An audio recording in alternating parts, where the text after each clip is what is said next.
Hello મિત્રો, મારી ચેનલમાં તમારા બધાનું સ્વાગત છે। અને ચાલો મિત્રો, આજે આપણે લઈને આવી ગયા છીએ ભરેલા મરચાંનું શાક। આપણે આને ભરેલા મરચાં પણ કહી શકાય। તો આપણે એના માટે મસાલો તૈયાર કરી દીધો છે। મસાલામાં આપણે સિંગદાણાને પહેલાં શેકી લીધા છે અને વાટી લીધા છે ખાયણીમાં। આપણે મિક્સરમાં નથી દળ્યા। સિંગદાણાને પછી આપણે મરચું અને લસણ સાથે વાટવાના છે, થોડું મીઠું નાખવાનું છે। અને આ રીતે આપણે મોરા મરચાં લઈ લીધા છે અને આપણે મરચાંને એક સાઈડથી કટ કરી લીધા છે। હવે આપણે જે સિંગદાણાનો મસાલો બનાવ્યો છે તે મરચાંની અંદર ભરી લઈશું એક એક કરીને।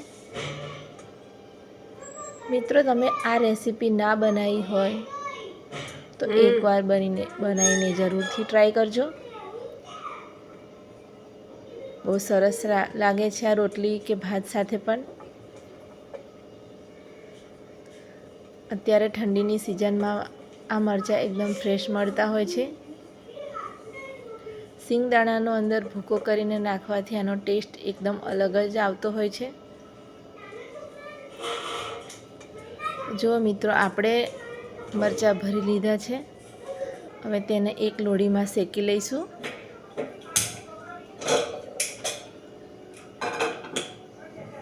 આપણે એક પેનમાં થોડું તેલ નાખીને પછી તેમાં થોડો અજમો નાખવાનો છે। અજમો નાખવાથી મરચાંનો એકદમ ટેસ્ટ સરસ આવશે।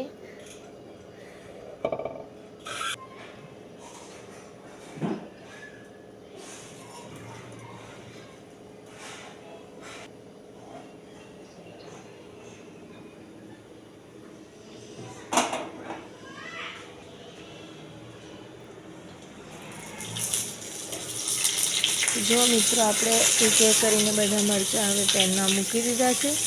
હવે આપણે તેને ધીમા તાપે શેકી લઈશું।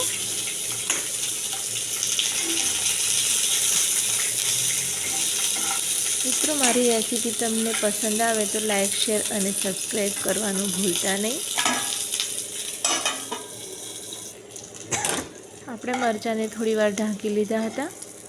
હવે જો 2 મિનિટ ઢાંક્યા પછી આપણા મરચાં સરસ ઉપરથી શેકાવા લાગ્યા છે। આપણે તેને આ રીતે પલટાવી દેવાના છે। જો મિત્રો, આપણા મરચાં સરસ શેકાઈને રેડી થઈ ગયા છે।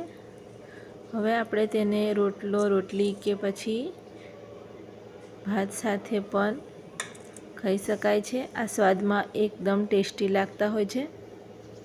તો મિત્રો, તમારે પણ બનાવવા હોય તો ફટાફટ બનાવી નાખો અને મારા વિડીયોને લાઈક, શેર, સબસ્ક્રાઈબ કરી નાખો।